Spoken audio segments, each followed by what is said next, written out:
Hey, are you kidding me? Why is Mom eating? These were the words my husband said to me over the phone while he was away from home for a while for work. The past 5 years that I was married to my husband, our relationship has not been a good one. When I do contact him occasionally, we fight. He rarely came back to the house where my mother-in-law and I lived. Then, he suddenly sent me homemade cookies. When I came home from work, my mother-in-law opened them without my permission and was devouring them. When I called my husband and told him that my mother-in-law had eaten them, he panicked. At that moment, my mother-in-law collapsed. I took my mother-in-law to the emergency room, where I was shocked to learn the truth. I immediately called the police. My name is Eleanor. I am 35 years old and I work at a nail salon. I met my husband Daniel on a group blind date. Colleagues from my nail salon had a group blind date every week. I had been invited a few times, but I wasn't very into it, so I passed most of the time. But one day, I was tricked into thinking it was a girls' night out. Those days, I wanted to be better at nail art, so all I wanted to do was work. The last time I had boyfriend was when I was a student. My colleagues, who were worried about my lack of interest in men, had been planning this party for a long time. It was thanks to them that I met my husband, so maybe it was a good thing that I was fooled. My husband works in real estate. Like me, he was brought to the party by foes to make up the numbers. While everyone around us was having a great time, we were talking in the corner. Apparently, he enjoys cooking. On his day off, he makes elaborate dishes and sweets. Although I am a dexterous cook myself, I was amazed at the colorful and delicate dishes that he made.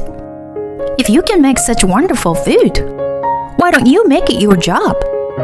I suggested, but he replied, "It's just right to keep what you love as a hobby." With a laugh, we made plans to go out for dinner and exchanged numbers that day. A few days later, I was invited to Daniel's house. A little nervous when I arrived, but there was a huge feast on the table. It looked beautiful and tasted very delicious. I was so excited that I was eating vigorously when I noticed him looking at me happily.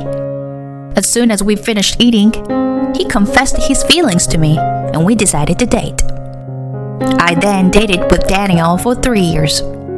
The food he cooked for me was so delicious that I gained a little more weight than before we started dating. Thanks to him teaching me how to cook, my cooking repertoire has expanded. We also traveled to many places together in search of delicious food. We had been together for 3 years and never had a big fight.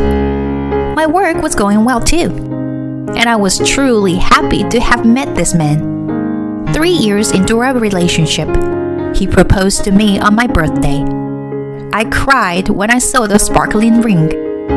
I knew that with him, I would be able to spend every day in peace. I was filled with happiness. Greeting my in-laws and the wedding ceremony went without a hitch. Both my in-laws are very gentle and kind people, just like my husband. They welcomed me warmly, as if I were their own daughter. My in-laws have been married for 30 years, and they are very close. When I look at them, I feel I want to get along with Daniel, no matter how old we get. I don't think I'll see them often, because they live far away from us, but I had a feeling we would get along well. Life with my husband was going well too. The one who arrives home early prepares the meals. When I came home from work, my husband would have a feast waiting for me, more than I could eat. When I ate his food, the fatigue from my day's work was gone. My husband watches me happily as I eat. We continue to have the same relationship as when we first started dating. It was after 3 years of marriage that some changes happened to our happy days. My father-in-law suddenly collapsed at work and passed away. Both my husband and I had a hard time accepting the suddenness of the situation. It was my mother-in-law who was even more saddened than we were. They were a very close couple, so it was understandable. Why? I didn't know what to say to my mother-in-law when I saw her crying in the hospital. Even after the funeral, my mother-in-law was still exhausted. She couldn't even go to her company, where she had worked without a single day off. And she ended up quitting her job. My husband and I frequently went to check on her, but she never seemed to get better. Every time I went to check on her, I thought about what I could do to help her. One day, when I went to check on my mother-in-law as usual, my husband suddenly suggested, "Why don't you come and live with us, Mom?" to his mother. I was surprised because I hadn't heard anything about it. But my husband is an only child, and my mother-in-law has no other family to rely on. As far as seeing my mother-in-law's condition, leaving her alone is just a matter of concern. The only way to cheer her up would be to move in with her. I'm not opposed to my husband's proposal, but I just wished he had told me in advance. Eleanor, are you okay with this? My mother-in-law was the first to ask. Of course, I'm sure. Let's live together, I replied with a smile, and my mother-in-law looked happier than she had ever been in a long time. To be honest, I'm a little nervous because I never thought I would have to live with her. But my mother-in-law is a calm and gentle person. I'm sure it will be just as calm as it was when it was just my husband and I. At that time, I was thinking lightly of moving in together. I realized that I had been naive a few days after I started living with my mother-in-law. Eleanor, welcome home. I hung your laundry out to dry. It seemed my mother-in-law had done the chores while we were at work. Thank you. Please, take it easy. I thanked my mother-in-law politely and went out on the balcony to take in the laundry. There, I found that the clothes I had put aside to hand wash had also been washed together. They had shrunk, and the color had transferred onto my other clothes. I was shocked because they were my favorites. Why did she go to the trouble of washing the clothes I had left separately? I wonder if she didn't notice it when she hung them up to dry? But I couldn't blame my mother-in-law because I didn't explain it to her either. The clothes in the basket are those I'll hand wash, so I would appreciate it if you would not put them in the washing machine next time. I told my mother-in-law softly, but she didn't respond. I regretted it a little that I shouldn't have told her. My mother-in-law kept on putting the contents of the basket for hand washing in the washing machine again and again. Sometimes my wet clothes were left in the washing machine, and my clothes that was supposed to be in the laundry basket somehow ended up in the trash. By the time 2 weeks had passed, I began to think that I was being harassed. I would politely warn her, but my mother-in-law would either ignore me or just respond with an insincere, "Oh, I'm sorry." And she would repeat the same thing over and over again. I did what I could, such as washing the things I wanted to hand wash at night and telling her not to go into my room. But my mother-in-law continued to harass me in small ways. I would talk to my husband about it, but all he would say was, "No way. Why would Mom do that? Couldn't it be some kind of misunderstanding? How nice it would be if it was a mistake."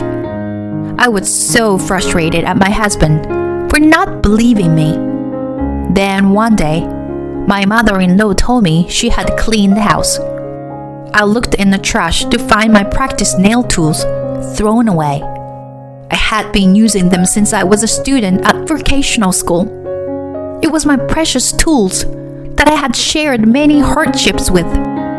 The moment I saw them in the trash, my blood rushed to my head. please don't throw away my precious tools. And the laundry too. You are always trying to harass me, aren't you? If you don't like something, tell me. I found myself yelling at my mother-in-law. You are a nagging wife. I just threw it away because it was dirty. If you say I'm harassing you, it sounds like it's my fault. My mother-in-law looked at me as if she hadn't done anything wrong. I was also angry that she called my precious nail tools dirty. So I kept shouting when, Eleanor, what are you doing? I heard my husband's voice behind me. I didn't realize my husband had returned. Daniel, Eleanor is being terrible. She tells my husband things that are not true. And when I tried to deny them, he would say, that's Eleanor's fault. She's an asshole. How can you be angry with Mom when you know she's not well? I was so upset that my husband didn't listen to my words at all that I started to cry. Even after that, my mother-in-law continued to harass me. We had many arguments, but my husband always took her side. The relationship between my husband and I was not so good anymore. He rarely cooked for us anymore, as he used to do in the past. I wished many times that we could go back to the good life we had before we moved in together. The only saving grace is that my mother-in-law doesn't harass me when my husband is home. I'm not afraid to go home when I'm at work, and my husband has his day off. But one day, after about a year of living like this, when the three of us were having dinner, my husband suddenly said, I'm gonna be transferred in a new place by myself next month. I was so surprised that I immediately asked him, What? A transfer? By yourself? But all he said was that he had already made the decision. He said he thought I would object if he told me beforehand. If he knew how I felt, he should have said no. I asked him if the three of us could live at the new place. He said he would be back in a few years, so we wouldn't all have to move. He knows my mother-in-law and I don't get along. I wonder if he doesn't feel any worries about us living together. I insisted that I didn't want him to move out every day from that, but he just brushed it off. In the end, he shouted, Shut up!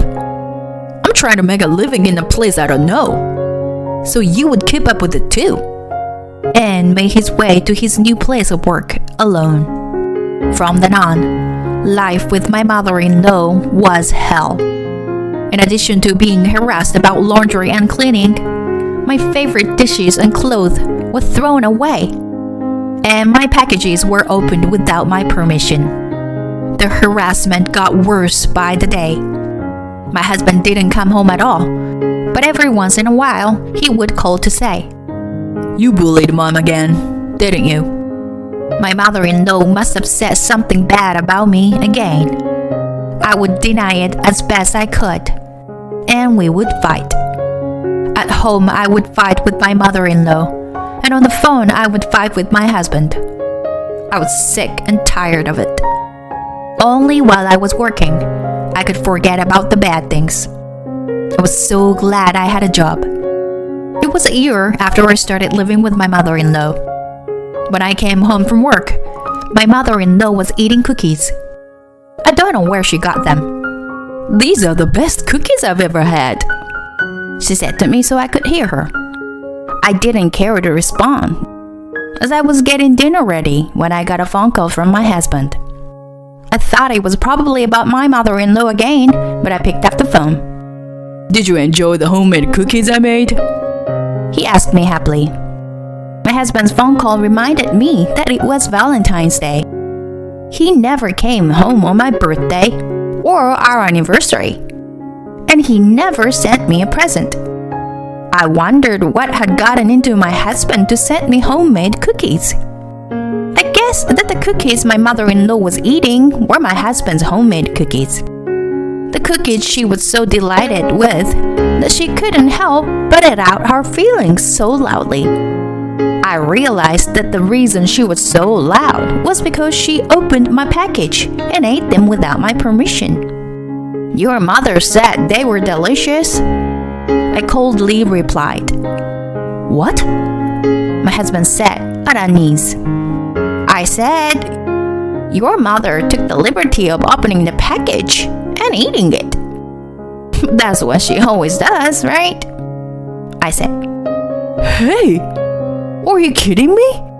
Why is Mom eating them? Suddenly, my husband said in a loud voice. And at the same time, there was a loud noise behind us. My mother-in-law collapsed, but I didn't understand what happened. I'll call you back later, I said and hung up the phone. My mother-in-law looked very distressed and was convulsing. I called an ambulance and she was rushed to the hospital. Thanks to the emergency treatment, my mother-in-law was not seriously injured.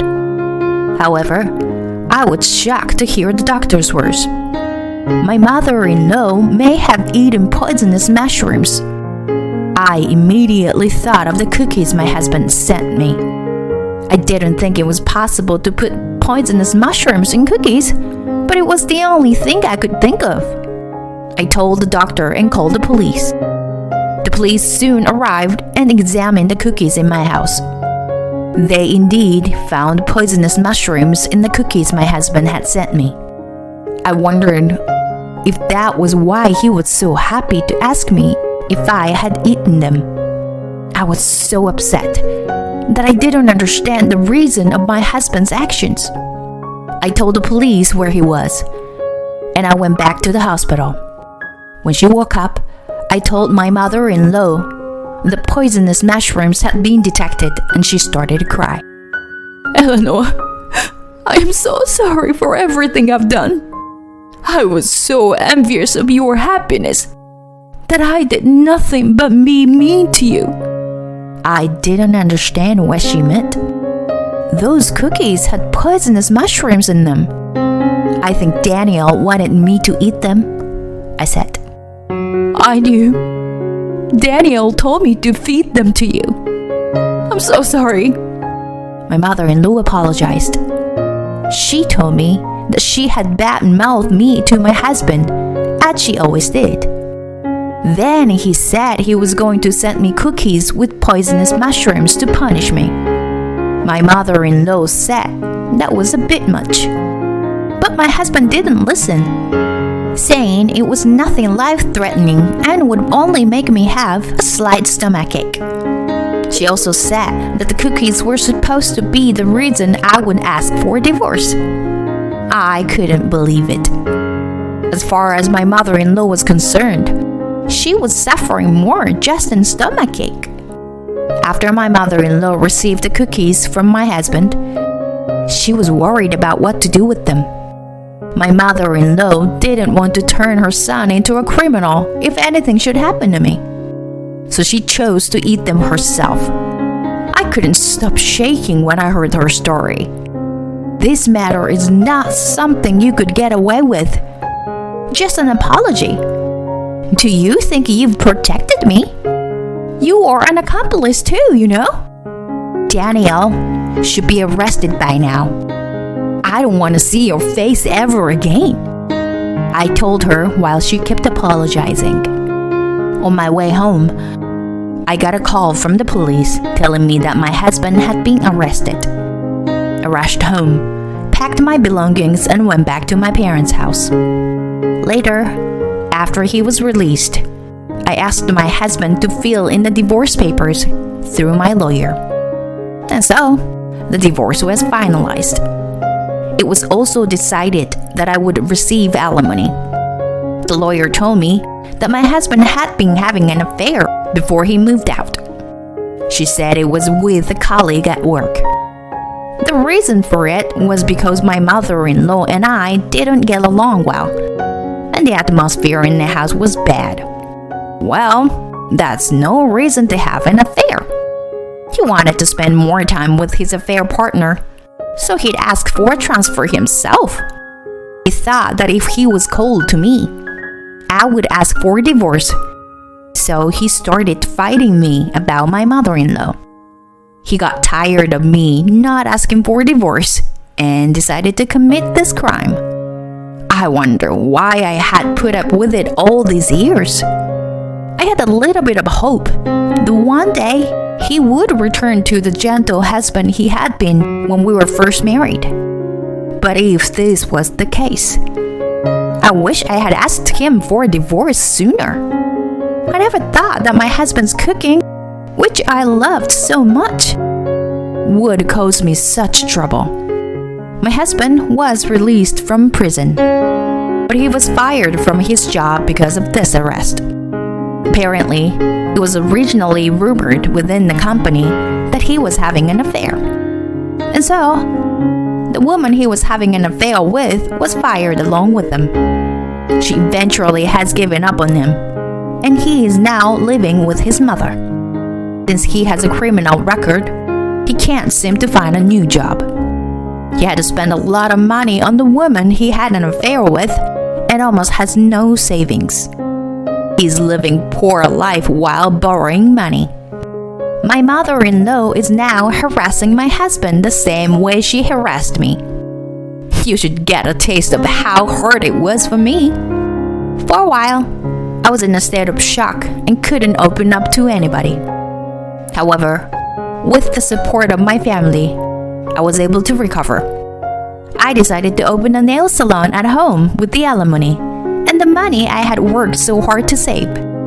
Since I was a student, it had been my dream to open my own nail salon someday. On the nail salon opening day, my colleagues from my former workplace came to congratulate me with flowers and gifts. No matter how hard things have been for me, I could forget about it when I was working as a nail artist. My heart is full of joy that my dream has come true. Thankfully, I have a lot of appointments. I don't have to worry about anymore or anything, and I can do the work I love. Seeing the happy faces of my customers when their nails are done is what makes me happiest.